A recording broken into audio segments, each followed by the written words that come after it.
and it is about the artificial intelligence and machine learning. So we will see the what are the application of artificial intelligence and machine learning.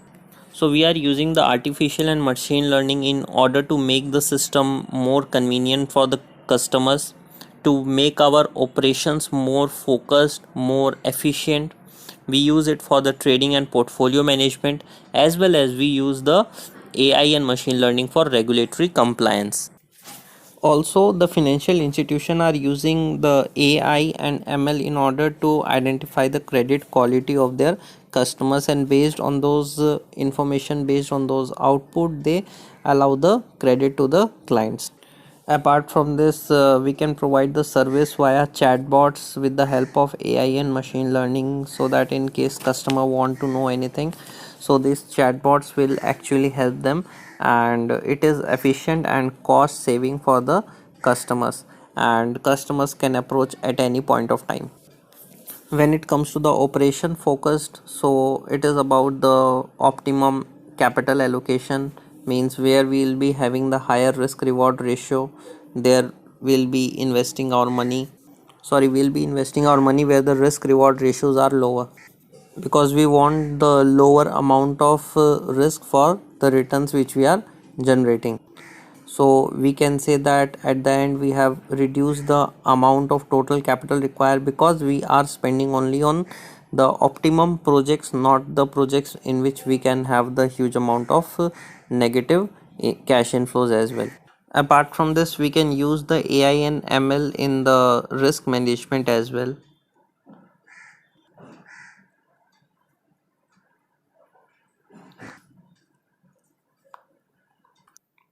As well as it can incorporate the stress testing, and it will give us the better insights about the organization, that in the given scenarios, in the given conditions, what will be the risk position of the firm, what is the risk appetite, and what is the capital adequate capital required in order to manage that much amount of risk. Now, how it is going to assist in our trading and portfolio management? Suppose I want to do a large trade, so I need to understand what will be the impact of my last trade on the market, how much time it is going to take, and what will be the execution cost. Okay, what will be the order book and other things with respect to the market, and based on that I will try to automate the order in such a way that it will minimize my transaction cost. As well as into the portfolio management, we are using to predict that what should be the changes in the security price, what will be the market volatility, and how my portfolio is going to behave with the changes in the volatility and other variables such as the interest rate growth, and whether it is a company specific information, the correlation among the assets of the portfolio, and how can I reduce my risk by adding more and more securities which will be having the lower correlation with my portfolio. So it is basically making my process, making my portfolio more efficient. And in the compliance, this is really growing a lot, that regulatory authorities are using the AI and machine learning into their process, whether it is KYC norms to know your customers, or better risk evaluation, identify if there is any fraud or manipulations going on into the market. They do even the scrutiny with the help of AI. If there is any missing or erroneous values, all are identifying via the AI. So we can say that on the some hand we are replacing the human beings with the help of the AI. Central bank also use the AI in order to evaluate that what are the changes in the monetary policy, and how it is going to impact the economic variables such as the interest rate requirement, money flows, then employment generation, capital expenditure.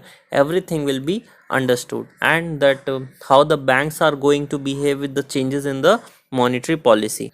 Now, understanding the next LOS, which is about the impact of artificial intelligence and machine learning on the financial market.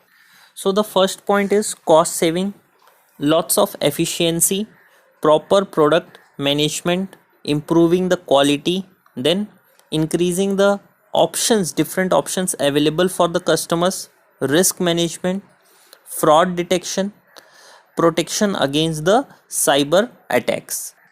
And at the end, what will be the benefit? The convenience to the customers.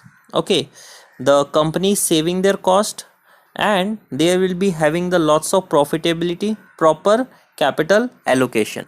Now if you'll be having the huge amount of benefits, then on the other hand there are some disadvantages as well. First of all, the systems are not transparent. Okay, so it's not easy for everyone to understand that how it's working. Clear? Even there is no one who knows that how the system, that AI is going to work during the period of financial stress and the financial shocks. As well as finding the expertise of this field is also very difficult, because there are very few people those who are having the expertise in the field of artificial intelligence and machine learning. Next, the primary factor driving the adoption of fintech by the financial service firm is the increased profitability. Means if they are using the AI and machine learning, their profitability is increasing, and this is their major concern. This is the major point. That's why they are using the AI and ML.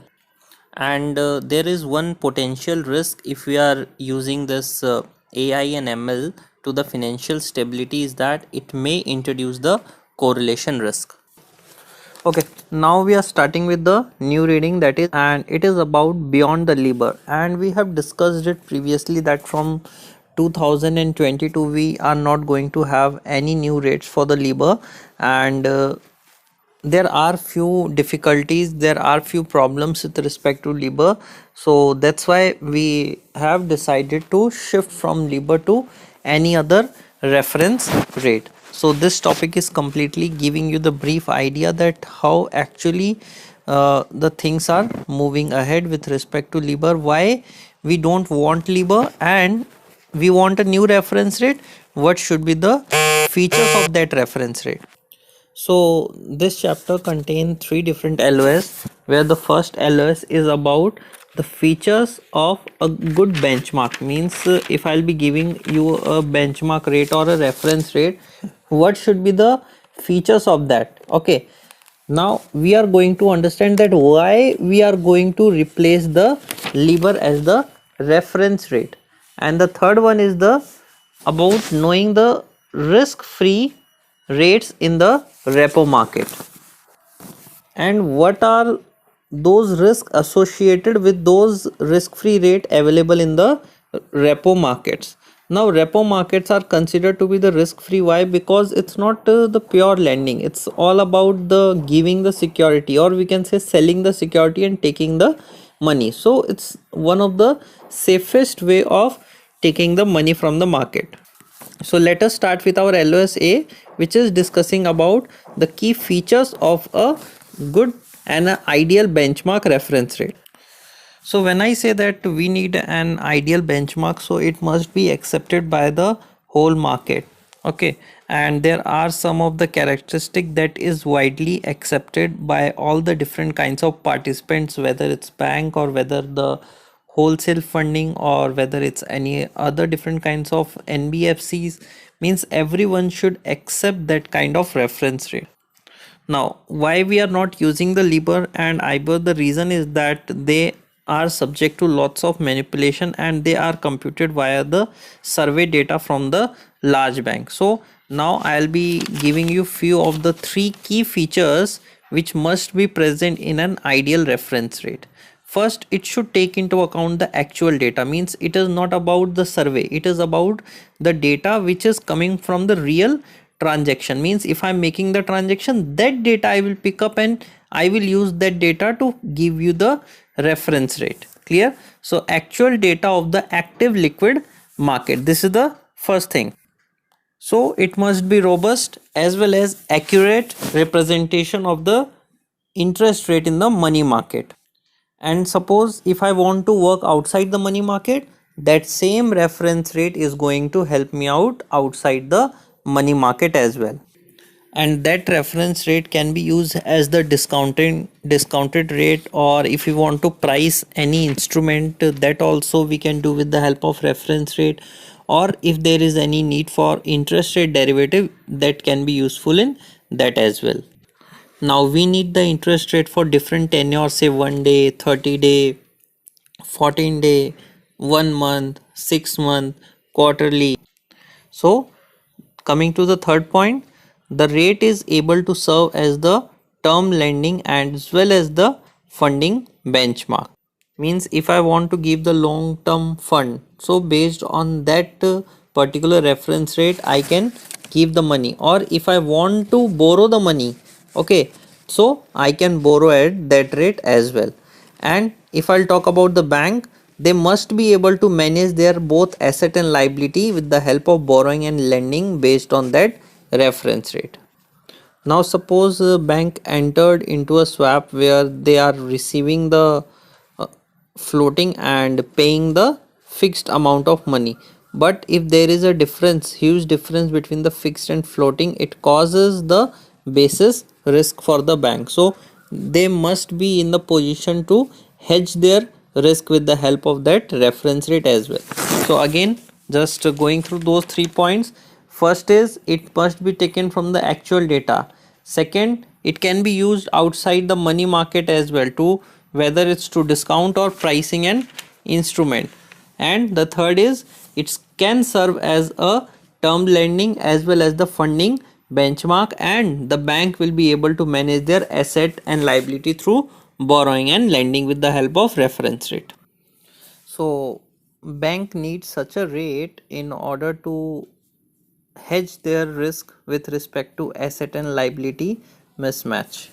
Means they want to manage their basis risk, so they always prefer to use Libor and Euro dollar, which was a close proxy of their borrowing as well as the lending rate. So their basis risk was low, but there was the issue with respect to the Libor is that the data for the Libor, the rates for the Libor are calculated from the survey, and the survey can be easily manipulated. So this is the reason that we are removing the concept of Libor from the end of 2021.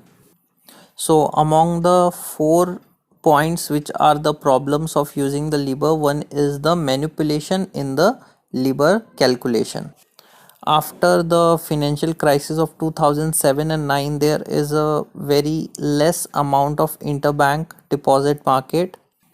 Third important point is that this EBOR and LIBOR, they only capture the credit risk of the bank, but now when it comes to the money market pricing, it is more sensitive to liquidity and credit risk. So liquidity risk is not taken up by the LIBOR. So there is always a great difference between the money market rates and EBOR and LIBOR. And bank always rely on the less risky wholesale non-banking fund, which is in the form of repo. So this is the reason that they have transformed from the Libor to something which is the real market rates. So we need a new reference rate which will be providing us the even the rates for the overnight transaction as well as the rates for the wholesale counterparty such as money market fund, investment funds or insurance company. And the rate must be determined by the secured transaction rather than the unsecured transaction. So it is very difficult to find out a single rate which will cover all the following features, but yes, we can have two or one or two important features, or might be we can have 2-3 different rates which will incorporate different features. Again, what are those features? One, they must have the shorter tenure transaction which is based on the overnight. Then they must include the non-bank wholesale counterparties. Third, they must be determined by the secure transaction rather than the unsecured transaction. We have 5 proposed reference rate. One is the SOFR, which is in the United States. Then we have the SONIA, which is in the United Kingdom. Then we have the Easter in Euro area. We have Saron in Switzerland, and we have Tona in Japan. These all 5 rates are derived from the wholesale non-bank counterparty except the Saron. And SOFR and Saron are based on the secured repos. Coming to the last point, which is about the risk-free rate in the repo market. Now, risk-free rate will be able to satisfy only the first two desirable features of the benchmark, and one is not possible. So, what are those two? It include the rates from the active market, as well as it also include the non-bank wholesale counterparty. So bank always need a rate which can safeguard them during the stress period, because if we'll see the repo rates, the secured repo rates, they are going to move in the opposite direction of the unsecured rates, and this will create the huge amount of basis risk for the banks. With the Libor, if there is a huge stress in the market, the Libor rates were increased because of the high credit risk in the unsecured market. But when it comes to the repo market, we will see that the rates are getting lower. Why? Because the counterparty needs safer, and the collateral which are considered to be as the safe haven, means if I am the one, I need the money. So if you are giving me the money, you require very safe assets. Okay, so if I'll be giving you the government bonds, you will be ready to give me the cash at a very lower amount of interest rates.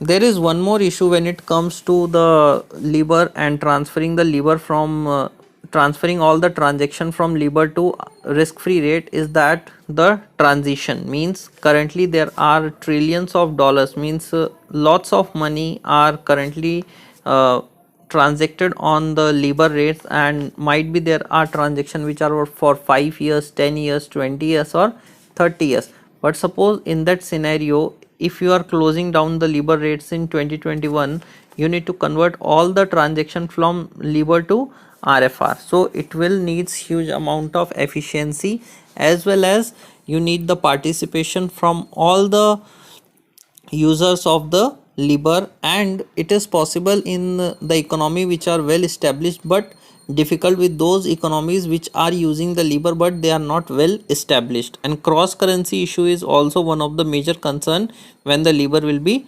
discontinued. And the last point which I want to conclude, that if you are looking something best, means which will include all the best things in the world, is not possible. Okay, means you have dictated that all the features you want, but hardly you find all in a single reference rate. So we can have the multiple reference rate. In some of the reference rate we can have some features, in some other reference rate we can have some feature, but in a single rate to include all the features, it is going to be very difficult. Clear? So this is the end of this topic, and I end this lecture here. Thank you.